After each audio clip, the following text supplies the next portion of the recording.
Cebu? Ililipat niyo po ako ng Cebu? Seryosong tanong niya dito. Jasmira, yun lang alam kong paraan para... No, maraming salamat na lang sir. I will not accept your offer. Wala na din akong balak na magtrabaho sa kumpanyang ito.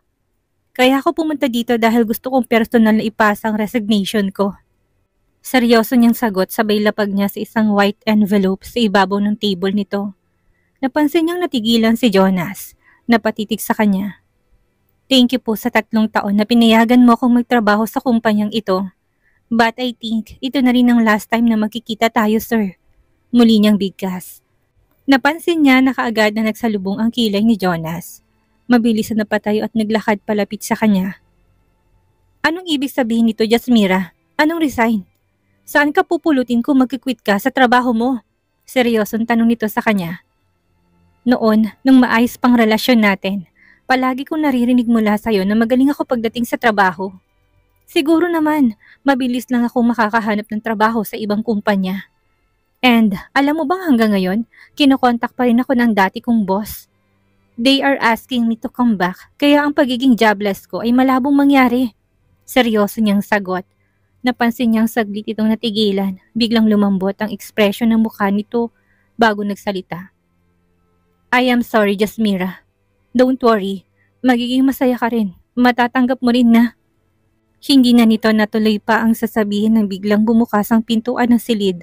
Niluwa si Leticia na noon ay may matamis na ngiti sa labi. Naglakad palapit kay Jonas at buong paglalambing na pinulupot ang 2 kamay sa braso ng binata.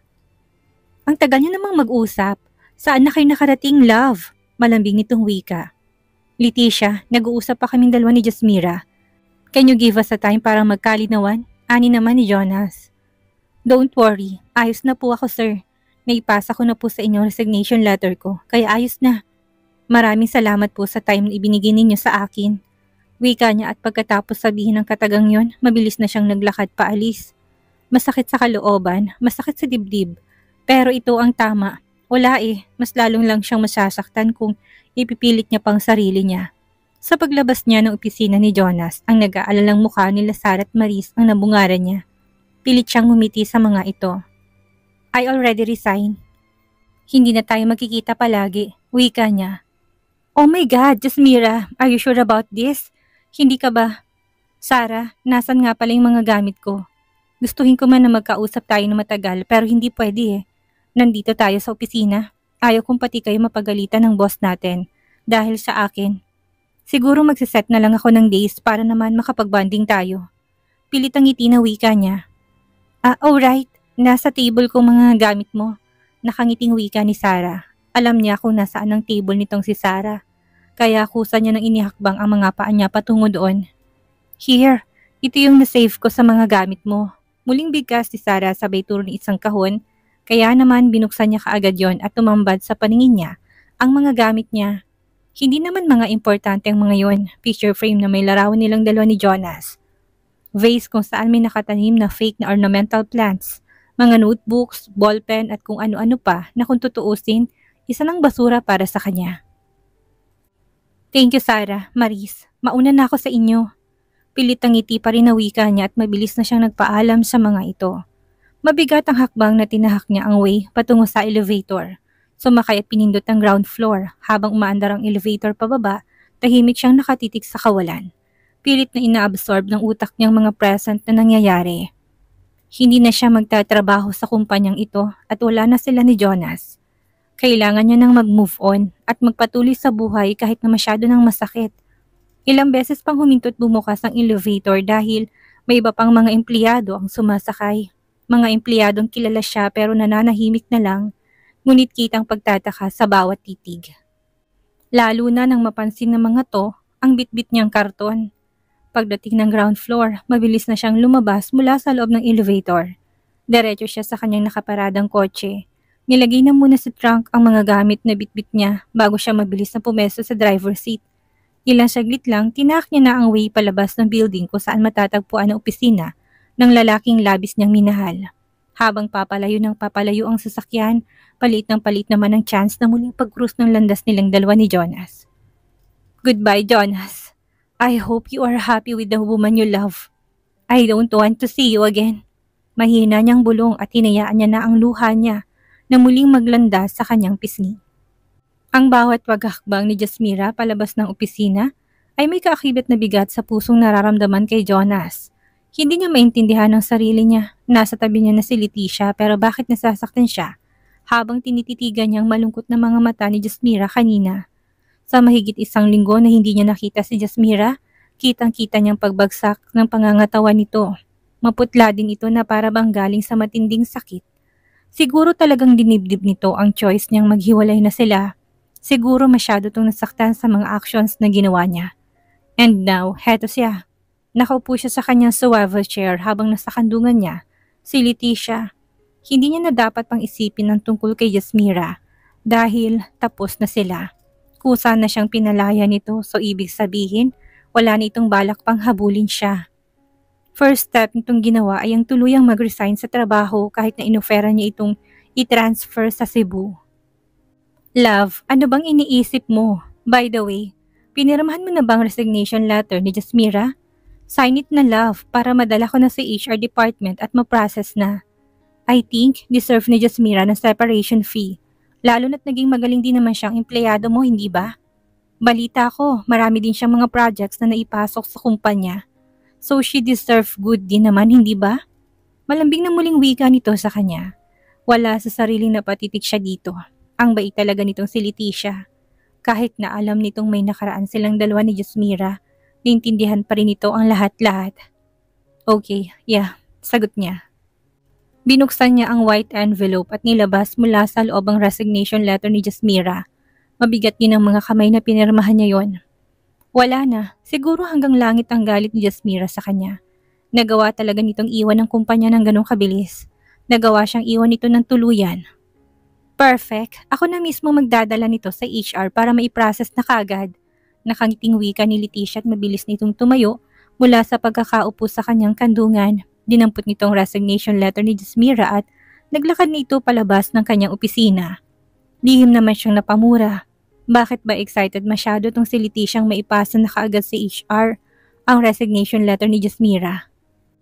Ganito na rin ba kaatatang babae para tuluyan na maglaho sa piling niya si Jasmira? Heist, shit. Dapat masaya ako pero bakit ganito?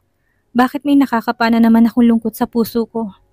Mabilis siyang napatayo mula sa pagkakaupo sa kanyang swivel chair. Naglakad palabas ng opisina kung saan kaagad niyang nilibot ang paningin niya sa buong paligid. Hinanap ng mga mata niyang presensya ni Jasmira. Pero wala na ito. Tuluyan na yata itong umalis. Wala sa sariling napahawak siya sa kanyang dibdib. Muling naglakad pabalik ng opisina at kaagad na dinampot ang kanyang phone. Tinawagan niyang number ni Jasmira pero hindi niya na ito makontak. Tinangkaan niya din na mag-send ng message dito pero mukhang nakablock na siya. Shit. Malakas niyang bigkas. Wala sa sariling muli siyang napaupo sa kanyang swivel chair. Napasabunot sa kanyang buhok at hindi alam kung anong gagawin. Anong ibig sabihin nito?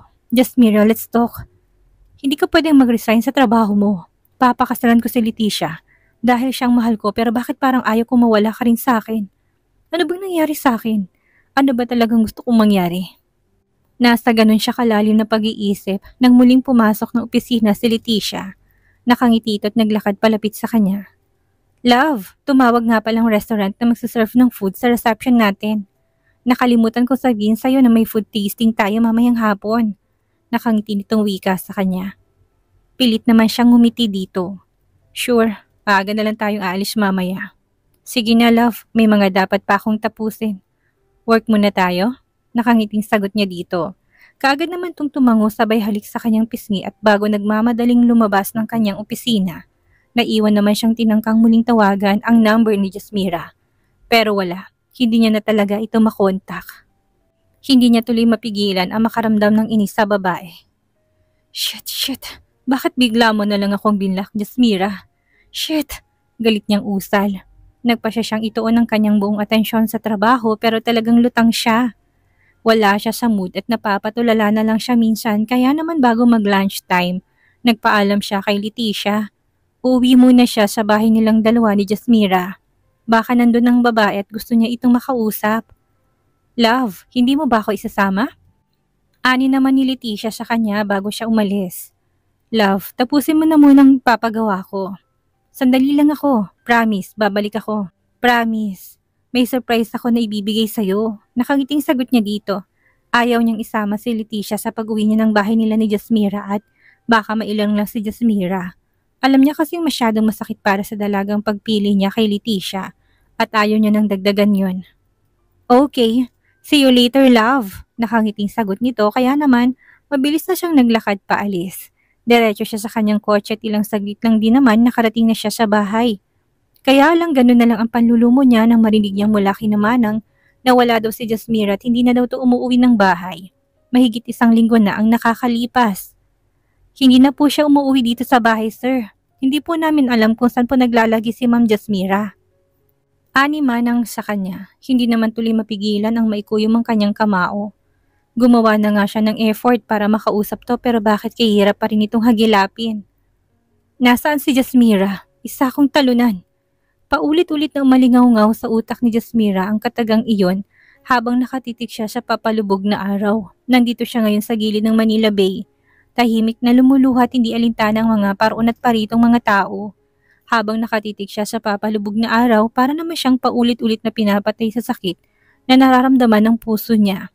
Hindi niya alam kung kailan siya makakabangon sa pagdurusa na nararamdaman ng puso niya pero isa lang ang sigurado niya.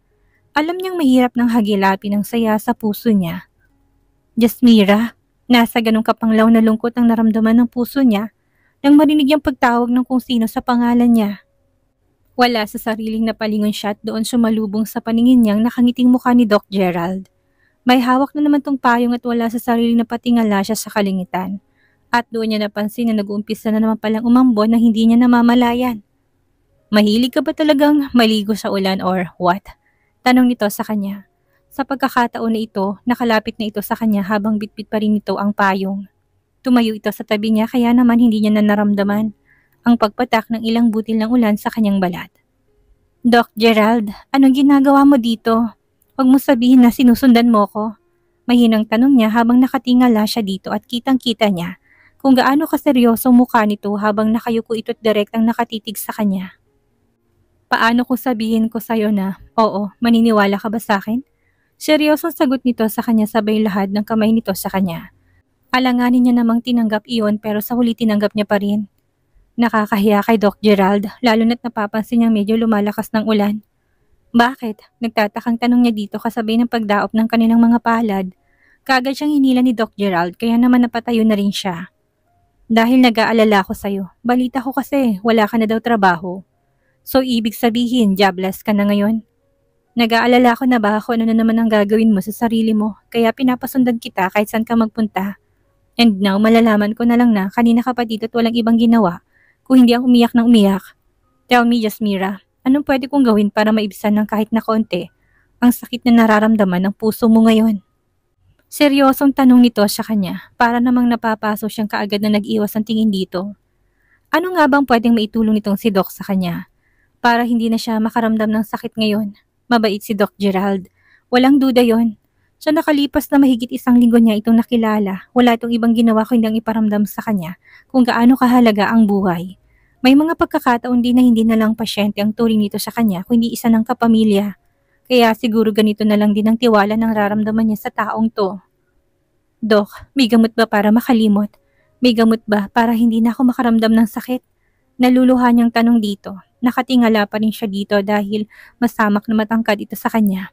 5'3" lang ang height niya samantalang itong si Doc ay 6-footer yata. Kung tutuusin, mas matangkad pa yata to kay Jonas. Pang basketball player kasi ang tangkad nitong si Doc eh.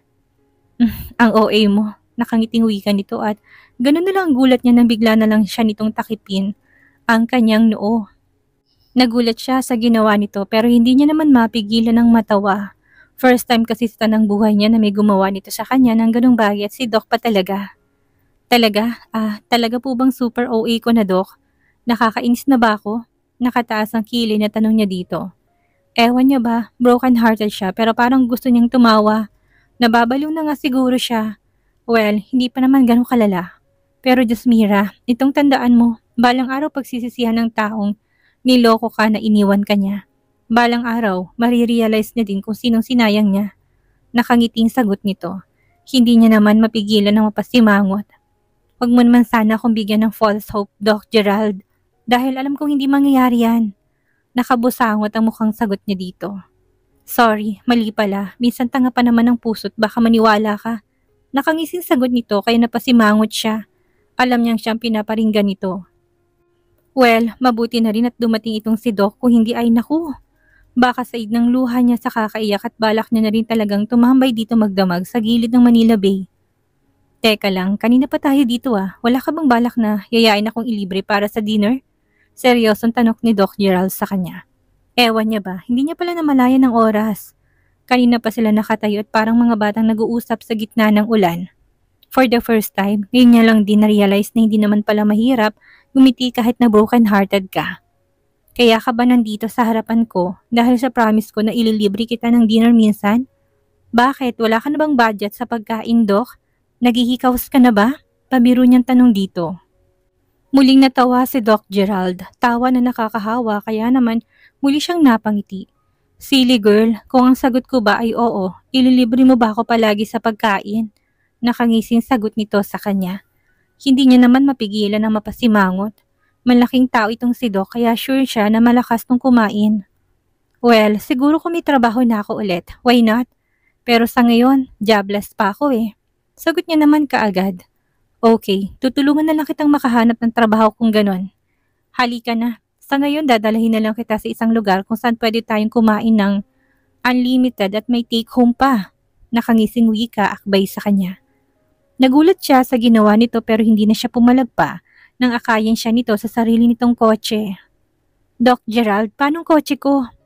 Convoy na lang tayo. Nagpoprotesta niyang wika. No, dito ka sa kotse ko. Bahala ng driver ko sa kotse mo. Wika nito. Pagkadating nila sa sarili nitong sasakyan, kusang inilahad ni Doc ang kamay nito sa harap niya. Walang pag-alinlangan na binigyan niya ditong susi ng kotse niya na kaagad namang inabot nito sa driver nito. So, sakay na, Your Highness. Nakangising wika nito. Sabay saludo sa kanya, muli siyang natawa. Ewan niya ba, bentang-benta talaga sa kanya mga jokes nitong si Doc eh. May pa-highness ka pang nalalaman dyan. Ano bang akala mo sa akin? May dugong royal blood? Baka naman dugong sawi, nakataas ang kiling na sagot niya, sabay pasok sa loob ng sasakyan. Narinig niya pa ang muling pagtawa ni Doc, kaya naman muling gumuhit ang ngiti sa labi niya. Hays, bakit ba parang napakasarap kasama nitong si Doc? Parang napakagaan ng lahat-lahat kapag nasa paligid lang ito eh.